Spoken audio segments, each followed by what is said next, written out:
Welcome into another episode of Everything is Logistics, a podcast for the thinkers in freight. We are in Vancouver, Canada, British Columbia. Right now, I actually think I said that backwards. Vancouver, British Columbia, Canada. It's the right thing. I'm still trying to work out what Celsius and Fahrenheit are. It's a little bit of a different change, but we're here with Dino Del Grossi. Del Grosso. Del Grosso. It doesn't really matter. That is a show. I don't know if you ever watched that show that was like on Disney Channel, Degrassi. Yes, Degrassi Junior High or something. That's where my brain go. went. So Dino, for folks who may not be aware of you and your company, you're a freight agent for SPI Logistics. That's the reason why we are here in Vancouver right now. So give folks a little bit of a sense of your business within SPI. Thank you very much for having me, Blythe. Appreciate it. And I'm from Montreal, Canada. So being in Vancouver for this conference is really cool, beautiful city. So like for me, the company SPI that I work for or that I broker for, that I'm an agent for, is like a real family-oriented type of company that really caters to the agents. And when I was looking into the business, that's what I was looking for. I was looking for a company that would take me in and let me do what I do best and let them do what they do best. So it was like a marriage made in heaven because they really give you great support and let me do what I'm good at. So it's not just like I think for a lot of companies or maybe a lot of folks out there who hear, oh, they treat us like family, they roll their eyes or like, I don't care about that.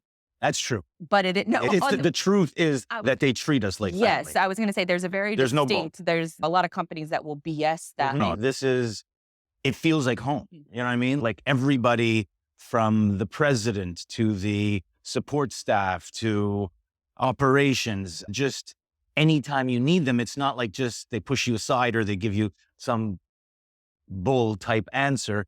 They want to help you and it comes from within. And it's really, you can feel it. You can tell when somebody's not forthcoming or just like giving you an answer you want to hear or whatever. They make you feel right at home. They make you feel like, what do you need to be successful? We're here to do it for you. And for me, I got the gift of gab and I like to talk. And that's why you're on a podcast. And I like working with my customers and I like to give my customers that homey feeling and that support. And knowing that I have it behind the scenes, it makes it easy for me. You know what I mean? So before you joined SPI, how did you get into freight? How did you get into the world of logistics? Was it family? Was it you just fell into it? It was a buddy of mine actually. So I came from the network marketing background and he was part of my team in my network marketing. What is network marketing? So network marketing is, have you heard of Amway? Yeah. Okay. So it's Amway, but for a telecom company. Okay. So I started doing that a little over 10 years ago. No, more than that. I'm getting old. Probably about 15 years ago.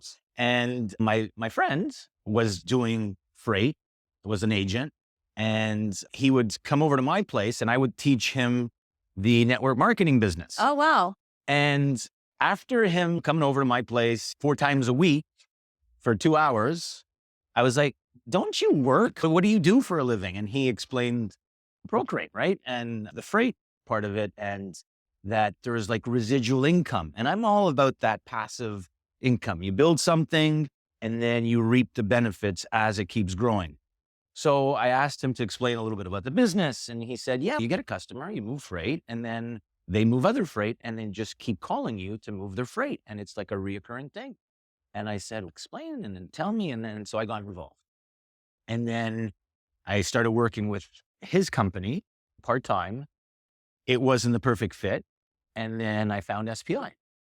Oh, wow. So you went, so you never worked inside like a major brokerage office. No. You pretty much started off as an at-home freight broker. Oh, yeah. And then moved cold calling Oh, wow. and just like getting a friend who knows a friend who knows a friend who moves freight and might go have a meeting with him and so on and so forth. And started to get a few customers and build a little customer base. And then within a couple of years, it just wasn't the right fit. Didn't like the management. They weren't what I was looking for.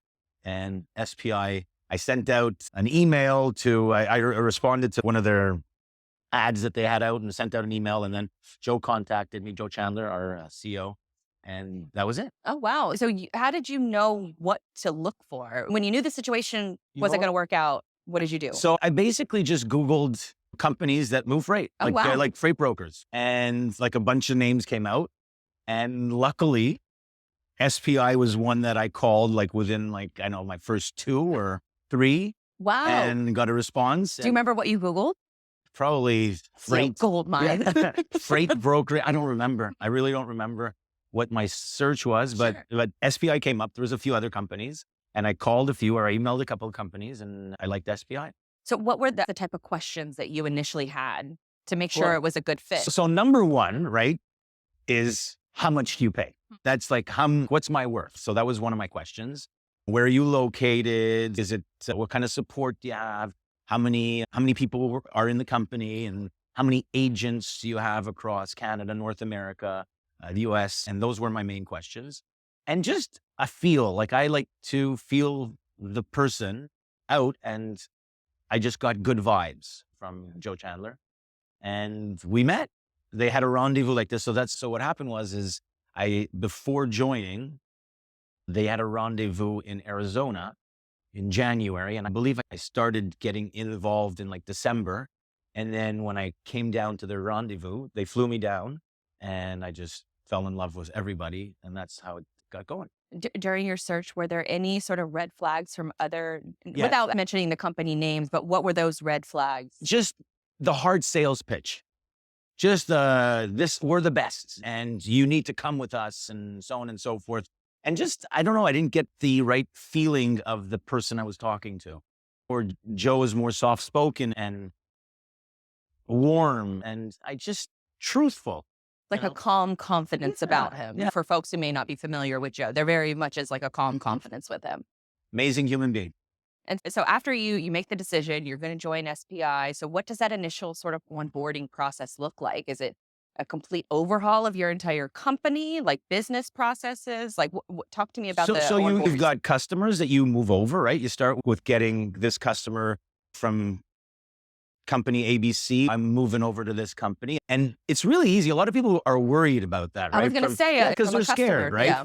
But your customer is really moving freight because of you. It's you. It's not anybody can move freight. Like you can move my customer's freight. But if you can't deal with my customer the way I deal with my customer or the relationship that I've built with my customer, they'll move. They'll go with you. You don't have to be scared. Like it's yourself that they're buying. It's people always ask me, what kind of freight do you move? Honestly, I don't care. You know what I mean? No niche whatsoever. I don't care what I'm moving. I'm basically... Yes is the answer. Yeah, I'm moving this from here to here. Tell me what it is. I'll let the trucker know and I will get it there. So here because I always hear the advice, especially from a freight broker perspective, you should absolutely niche down and the riches are in the niches. You just found success by just saying yes to everybody. Yeah, absolutely. I never turned away business. Like I do now. And it's not because I want to turn it away. I'll never do that. But if I can find my customer that I'm dealing with now, who's giving me a lot of freight over somebody who's not giving me the time of day, like this person, I'm going to cater to him and I'm going to service him as best as I can or her. And then, yeah, sure, I may take this person and move them over to someone else or let them figure it out with a different type of company. And so most of your customers were completely fine with moving to SPI. Oh, every single one. Did it sound like almost like a selling advantage to them? So basically I said, listen, I've got a company that I feel is more a long haul kind of deal, like a company that's not in for the quick buck.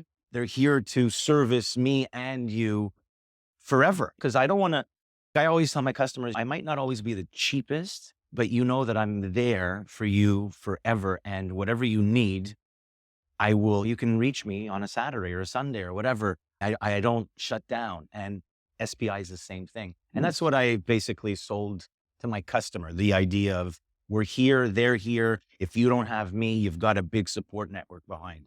Now, before we started recording, there was a little bit of a heated debate on whether you didn't get that on tape. No, unfortunately, we didn't get that on tape. I wish we did. But we were discussing one of the earlier educational sessions because we are one of SPI's rendezvous. Is that how you pronounce it? Rendezvous. Yeah, Rendezvous. that was Okay. perfect. Okay, thank God. Yeah. So we were listening into a couple different discussions, and one of the leaders, executive leaders, said that you should be making 100 cold calls a day. And you vehemently agree with that or disagree with that, and why? You're going to get me in And trouble, aren't you? anytime we have a deep sigh before an answer, I know something good's coming. So I believe in blasting, like just trying to find everybody that you can. And then once you do that, then you can start to pick and choose. Then you can start to really take a certain customer and nurture them and work with them. But until you find that specific customer, there's millions of customers out there. So why settle at just trying to talk to one person today? Try and get your message out to 1 million people, and then you can start picking and choosing. Or Your cold outreach strategy. So talk to me about your cold email, what you focus on as far as like email blasts, letting people know your services and what you do. Talk to me about, I guess, what are the software that you're using? Is it just email provider and you just copy and paste? listen, I'll tell you a little story, okay, of how I got a really big customer that is over 50% of my business today. And it was through an email from a friend of mine who flipped an email from somebody else. And in the body of the email, it was about hockey. I'm a big hockey fan. And what happened was I took the names that were copied on this email, and I basically used it as like a warm market kind of tool. And so there was like about 200 names. And out of the 200 names, 100 of them had either a Gmail or a Hotmail account that I just deleted and disregarded. And the other ones with company name attached to it. I just sent out a generic email saying, hey, my name is so-and-so. I know that we have a common friend. And that friend basically mentioned that you may be interested in having a conversation about freight. So out of the 100 that I sent out, I got about 30 responses. Out of the 30 responses, I booked 10 meetings. Wow. Out of the 10 meetings, one of the guys who's today my biggest customer, I started moving freight for, introduced me to another agent, another branch manager in a different city. Then I started moving freight with him. And from that point, he introduced me to another, and that gave me my whole North America wide 900 branches. Wow. And it was just luck and just persistence and just thinking outside the box. And that's what I tell all my reps is do what somebody else is not going to do. If you think that's the wrong thing, maybe it might not be. Think it over. And if you can generate somebody breathing, do it. And I think you just hit on a key word there. So you talk to a lot of your agents because you have sub agents that work underneath you, which is interesting because you come from that Amway background. So tell folks how this business model works for you to have sub agents under your own agency. What I started to think, because I like the residual passive income, Sure. I would get people involved that are already involved in the business, in freight, moving freight and stuff, and give them a percentage. Example, let's say I get 50%. I would bring them on, give them 45%. I would keep 5%, but I would help them build their business and help them get customers and have a support system that way. So I've got a group of about 8 people, and they're happy with the way we work it because they're doing really well. And we have customers that we share, and I'm always there to support them and help them with their questions and so on and so forth. So that's interesting because I know for a lot of agent programs, they'll have almost, I don't want to say like a conflict of interest, but when you have an in-house brokerage team and then you also have an agent network, I think that there is sometimes that can be naturally just a conflict of interest. But for a lot of those freight brokers, they can't just go out and become a freight agent. You have to build that book of business. You have to get those customers and then be almost recruited by a larger agent platform like a SPI. So there's that jumping off point I think is missing from a lot of the industry. And it sounds like that's what you're providing is almost like that pathway. Is that a safe assumption? 100%. So when I first thought about doing it this way, I spoke to SPI and they said, we have this already in place. I said, but I'd like to put it in place for myself, but for SPI. And if I can bring some people over that I know that have business and nurture their business, is it okay? And they basically said, you know what, we see where you're going and we're here to help you. So it was cool. It was fine. They were okay with it. And from the, I guess, the sub-agent's perspective, it almost maybe creates less of a risk because it's risky to go out on your own, to do your own thing. And a lot of people are risk averse. They don't want, they like the safety of working within a company. So it almost sounds like you're providing that security, safety net for them. You know what? I'm going to tell you straight. There's a lot of people that they like the salary. They're nervous about giving up that security blanket that they're bringing home 40 or 50 or 60 or whatever that salary is. But I don't believe they're getting their worth. I know what I'm worth. I know how hard I work. I know what I can achieve. And there's tons of people out there that have that, but they're scared because they have that stability of, no, your $50,000 salary, if you go on your own and you just pound the pavement, that $50,000 salary can be a $100,000 salary, and it'll grow to infinity because you're not at that platform where you can only grow 1% a year or 2% a year or whatever it is. So I tell people, if you are somebody who is driven and you know what you're worth, it's time to just be a commission-based agent and forget about that salary, because within a year, you're going to be doubling your lifestyle. And so what does the onboarding process look like for them? I'm curious. So it's tough at the beginning, right? Because not everybody says yes. But once you get one and then you get another and then you get the warm market and then you start to grow your business, it's a book of business, a financial advisor. At the beginning, you're trying to help people with their money, and then you've got one customer and then you get another and so on and so forth. But within 3, 4, 5 years, you've got a book of business where you don't have to really pound the pavement anymore. That's just recurring income. And it's the same thing with freight. It's not going to happen. And I tell people all the time, if you think, you're going to start this business and in a month you're going to become a millionaire, it's not going to happen. But if you pull the punches and do what you got to do, year to 2 years, you're going to be in a nice lifestyle. And so it sounds a lot like, I think that can be attributed to many things in life. If it comes quick, like fast money is fast problems. Mm-hmm. And so when you are onboarding these sub-agents and even for yourself, what are some of those early moments that they can find traction? Are you doing cold outreach? Is it social media? Is it maybe a combination of the two? How are they getting their first customers? Or is it? It's basically about you. I tell people, put things down on paper. So write a list of everybody you know. And that person may know somebody who works in a company that ships freight. Start with that. There's leads. SPI generates leads for the agents. Okay. Yeah. So you can go on to our site and generate it. You got to make phone calls. Okay. The bottom line is you need to reach out. And the only way to reach out is by picking up the phone, knocking on the door, sending out an email, just generating opportunity, leads.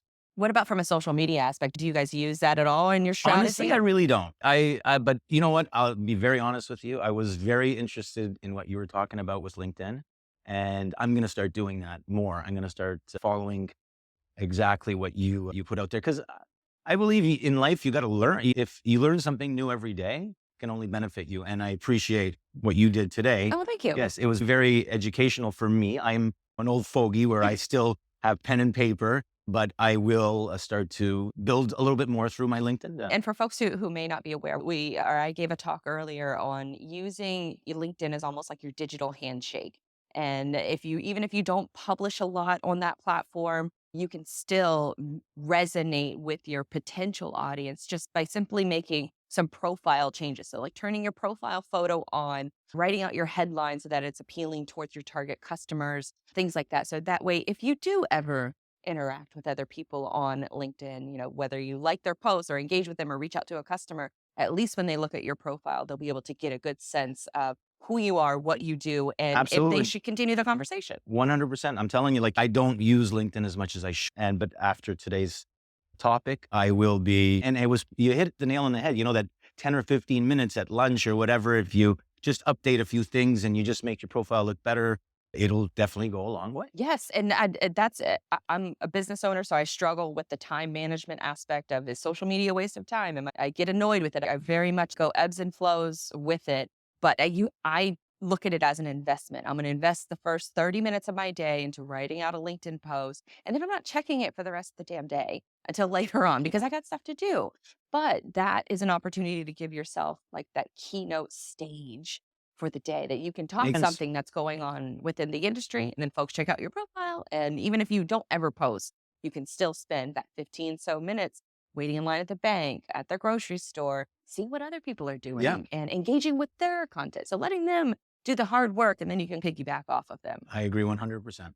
What other things, and are you doing anything else in sales or marketing that you think is noteworthy that you want to bring attention to? No, I think we covered basically most of what you're supposed to be. When you wake up in the morning, like, I'm a glass half full type of person.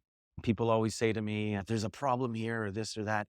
And I don't look at that. I look at, there's no problems in life, there's only solutions. So if you have a positive attitude and you look at the light at the end of the tunnel, only good things will happen.